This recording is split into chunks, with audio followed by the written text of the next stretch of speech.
Hello everyone, स्वागत है आप सभी लोगों का फिर से एक नए वीडियो में। And in this video once again we are going to learn something new. Well, what is new in this video? Well, in this video we are going to talk about 3 important conjunctions. Yes friend, आपने बिल्कुल सही सुना है। इस video हम सीखने वाले हैं 3 ऐसे कमाल के कंजंक्शंस जो कि आपके इंग्लिश कॉन्वर्सेशन में बहुत ही ज़्यादा इंटरेस्टिंग और यूजफुल होने वाला है। गाइस, कई बारी हम अपने डे टू डे कॉन्वर्सेशन में कुछ एक वर्ड सुनते हैं और उस वर्ड का नाम है सच। राइट, आपने सुना होगा इस वर्ड को। जो भी नेटिव स्पीकर्स होते हैं या जो भी इंग्लिश बोलते हैं तो कहीं ना कहीं इस वर्ड का वो अपने इंग्लिश कॉन्वर्सेशन में प्रयोग करते हैं।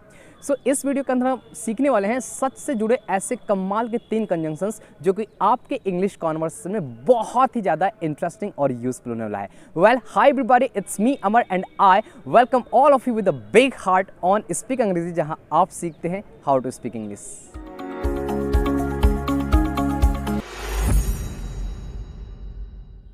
सो फ्रेंड्स, चलिए सीखते हैं उन तीनों कंजंक्शंस को एक एक करके। और जो हमारा सबसे पहला कंजंक्शन होने वाला है वो है सच। यस फ्रेंड, आपने बिल्कुल सही सुना। जो हमारा सबसे फर्स्ट कंजंक्शन होने वाला है वो है सच। वेल, इसे हम इंग्लिश कॉन्वर्सेशन में यूज़ कैसे करेंगे? जैसे कई बार हम अपने इंग्लिश कॉन्वर्सेशन में बोलते हैं ऐसे बच्चे, राइट, या ऐसे लोग। तो इस तरीके से अगर इसे हमें एक्सप्रेस करना होगा तो हम बोलेंगे ऐसे बच्चे यानी कि सच चिल्ड्रेन, ऐसे लोग सच पीपल, ऐसे कंप्यूटर्स सच कंप्यूटर्स। तो इस तरीके से आप कुछ इस तरीके से आपका हिंदी में आएगा ऐसे लोग, राइट, या इस तरह के लोग।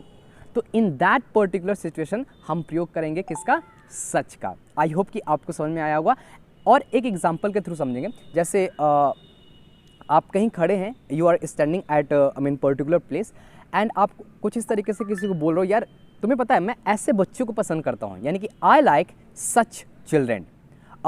आप कहीं कंप्यूटर की दुकान पे गए, शॉप पे गए और वहाँ पे जाने के बाद आपने बोला कि मैं ऐसे कंप्यूटर्स पसंद करता हूँ, यानी कि I like such computers. So in this way you can use this word and that is such. I hope कि बहुत ही अच्छा लगा होगा ये सच के बारे में आपको जानकर। Now moving to the second conjunction and that is such as.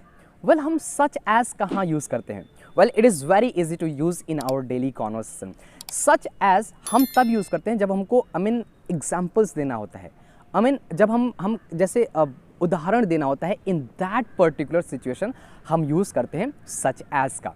Okay, example के थ्रू समझते हैं। सपोज़ आप किसी दुकान पे गए और वहाँ पे जाने के बाद आपने बोला कि मुझे ज़रूरत है सोप की, ओके, शैम्पू की एंड पर्ल्स एंड राइस। इस तरीके से आपने बोला किसी शॉप पे जा करके, ओके। और वहाँ पे जाने के बाद आपने इस तरीके से किसी को बोला। तो ज़रा सोचिए, इसे अगर आपको इंग्लिश में बोलना होगा तो कैसे बोलेंगे? इसे हम लोग बोलेंगे सच एज का प्रयोग करके। जैसे आपने बोला कि मुझे ज़रूरत है, तो आप किस तरीके से बोलेंगे? I need. और आपको किस चीज़ की ज़रूरत है? आपको ज़रूरत है सोप की, शैम्पू की, पर्ल्स की, राइस की। आपकी मम्मी ने कुछ सामान मार्केट से मांगा और आपको इन सारी चीज़ की ज़रूरत है। तो इसे हम लोग इंग्लिश में बोलेंगे I need such as pearls, rice, shampoo, soap. So in this way you can use such as. Okay, एक और एग्जाम्पल के लिए एक और एग्जाम्पल के थ्रू समझते हैं। मेरे पास बहुत सारी चीज़ें हैं, तो इसे हम इंग्लिश में कैसे बोलेंगे? I have so many things.